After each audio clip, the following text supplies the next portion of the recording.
Well, good morning, Open Heart. And before I begin my talk, I just want to say how much I miss you. I understand we're safer at home and we're doing all the things to help flatten the curve, but I miss being in the building with y'all. I miss hugging you and nodding at the folks and just,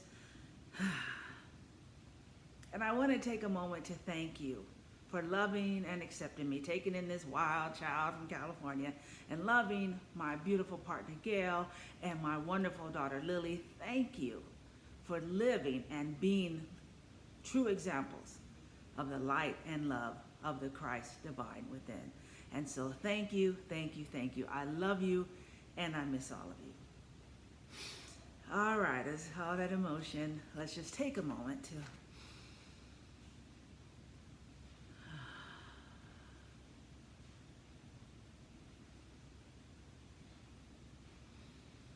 Our theme for this month is Staying on Course, and my talk title is Staying on Course Through the Storm.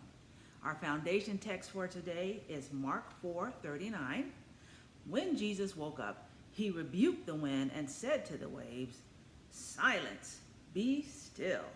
Suddenly the wind stopped and there was a great calm. The purpose of my talk today is to remind us of the gift of the storm, of the detour, or as the GPS says, rerouting. That obstacles in our path do not mean that we're not going in the right direction. To allow the storm, the detour, and the completely new direction to be gifts for refocusing, reviewing, and renewing. And in those times, the storm, the new direction, that new route, look for the opportunity for learning and having transformation. I want to tell you about my first rainstorm here in Memphis. Now, remember, I'm from California, and we don't get rain that much, and I still have the mindset sometimes that when the weather app tells me it's going to be raining, I'm like, well, I'll just go out tomorrow. But I was in the storm, new here, not used to storming in July or June or whenever it was. And I had the windshield wipers on the highest, which I have never had to do before. And it was with that, it was still hard to see. And I was scared. I'm going to be honest. I was scared, but I was still going in the right direction. I had the GPS on, so it was 240, 240, to 385. Where I was going was fine. It was how to get there. And I think I was more afraid because I thought if something happens and I need to get off this freeway for safety, where am I? I laugh at it now. I sit outside on the porch during storms. Me and Lily had a fun time trying to bring in the plants and things during the storm in our shorts and flip-flops. So storms can be survived, and they can be great lessons for us as we do our journey of love and light. And so I want to take a look at some texts that involve Master Teacher Jesus and people and persons and circumstances that involve storms, detours, and a rerouting. And to remember, like my teacher said in seminary, he wishes the actions of Jesus were also in red in the New Testament, not just the words of Jesus. And so during this time of staying on course, we're going to look at Jesus, Master Teacher Jesus' actions, his interactions, and his reactions as ways for us to live on this journey. So I want to begin with the storm, which is in Mark 4:39. And this is the text of they're on the sea, some big storm comes up, it's rocking the boat, Jesus is sleeping, and they go running down to Jesus like, "Oh, wake up, don't you care if we die?" And it makes me laugh because remember, these are his disciples who were seasoned fishermen. At least Peter and a couple others. So a storm shouldn't have been too freaking them out, and they should have seen by the weather that maybe we need to wait a minute. I love it that Jesus is asleep during this storm. And this already shows the consciousness for us to have when we're on our journey, that it can storm or not. But if you have that consciousness that you are guided, guarded, protected, and divinely directed, that all is well, that you are at the place where you're supposed to be at the right time, then whatever the circumstance on our journey, we are still good. When I used to teach this class, a New Testament survey in a traditional Christian setting, I would say that when Jesus came up from the bottom of that boat, God saw God. But I really think that was a little bit of New Thought saying, yeah, girl, you getting it? That when Jesus came up from that boat, embodying the divine Christ, that oneness with God, that knowing, living, moving, and having his being, God did see God. The wind and the storm, he says he rebuked the wind. I'm like, why are you rebuking the wind? It's just doing what it's doing. But what he said is an invitation to us in the midst of a storm. He said, silent, be still. And if you go to the original language of Psalms 46:10, which is be still and know that I am God, that word can also be translated silence. And that in that storm, on our journey, is the invitation to be still. And Master Teacher Jesus sets that example by having that right consciousness. I'm not going to let what's happening outside deter me from what I know is true and from where I'm going.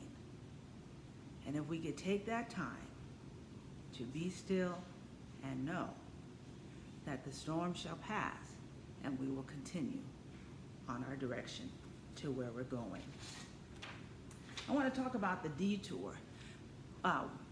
There's a story. Jesus and disciples are getting away from the religious people who are watching him and trying to figure out what's going on. And he wants to take a trip, and he has to go through Samaria. But that's like saying, hey, look, I need to go through the hood to get over here. And so most people, and the good Jews, are going to avoid that. So they don't want to hang out with those Samaritans because of their religious differences. Jesus goes through Samaria because he has an appointment. There's a detour. He's taking a detour, and there's a person who's on a journey that is not empowering, that is not life-giving, that is not connecting her to the divine Christ presence within her, and that Christ consciousness is wanting to make a detour. Disciples go off and get some food. Jesus is sitting at the well. Lady comes over and says, can I have a drink? All right, something very simple. Can I please have a drink? And this woman, so tied to her victimhood, so tied to her, well, we'll start there, to her victimhood. She's like, what, Jews and Samaritans, we don't speak, What she also could have said is, men, especially an Orthodox Jew like you, would not be speaking to me. She is all caught up in her victimhood and all her definitions. And Jesus is like, I'm thirsty. Can you let me have some water? And she's all, no, recognize me as victim. Recognize me as not enough. He says, well, you don't even have a ladle. How are you supposed to get some water? He's like, well, you can help me. So he's like, Because what we do know, I love Master Teacher Jesus as the master magician.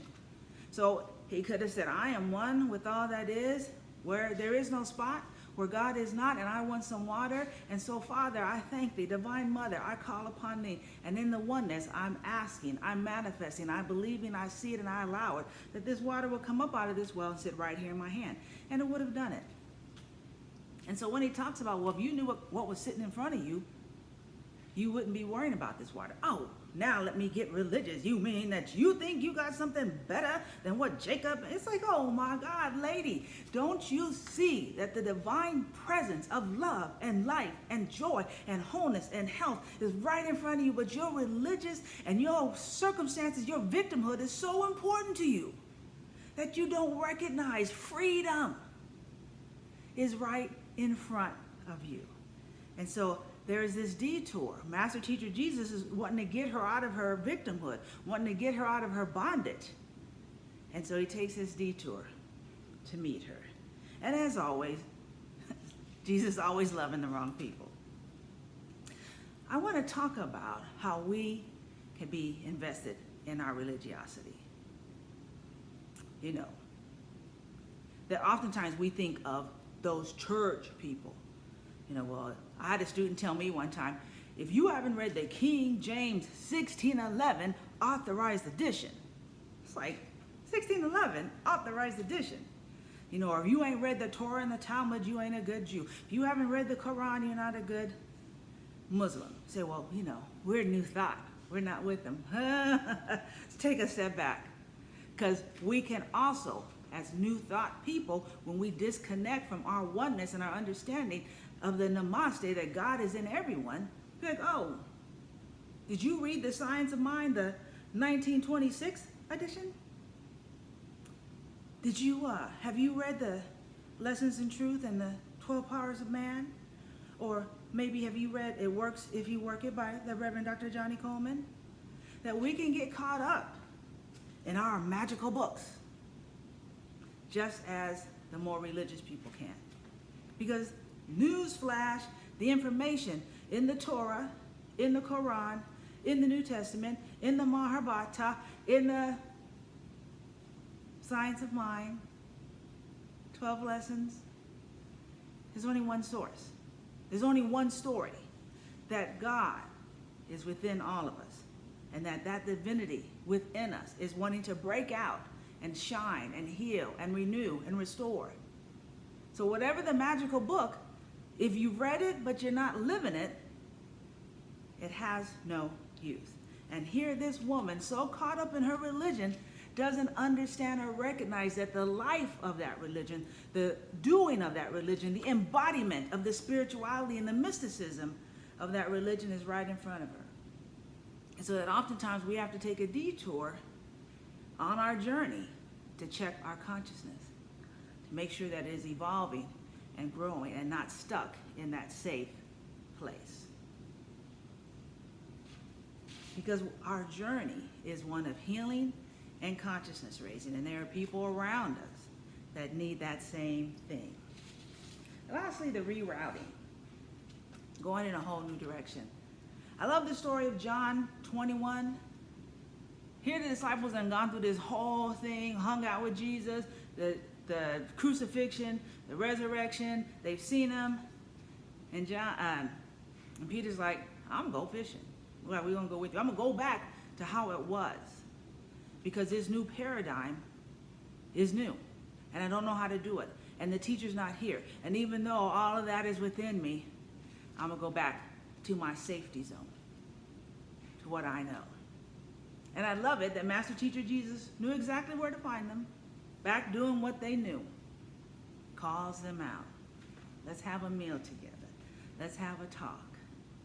And let me get you going in a new direction.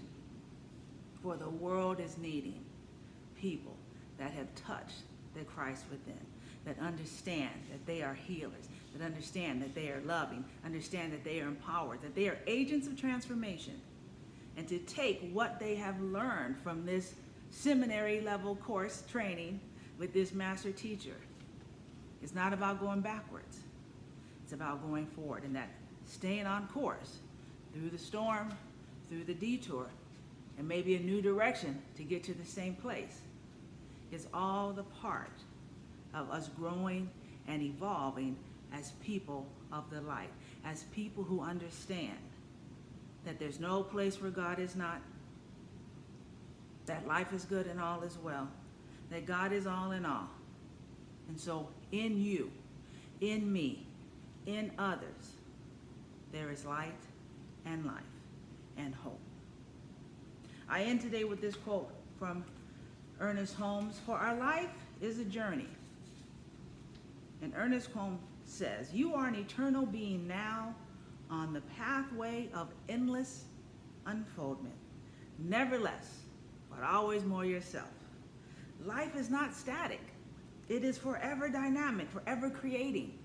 Not something done and finished, but something alive, awake, and aware. There is something within you that sings the song of eternity. Listen to it. And as we are on this journey, thank you for the storm.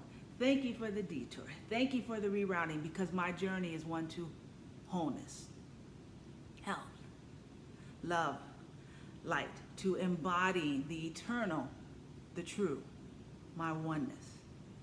And so continue on this magical journey, navigating through and remembering that within you is the light and life of the divine.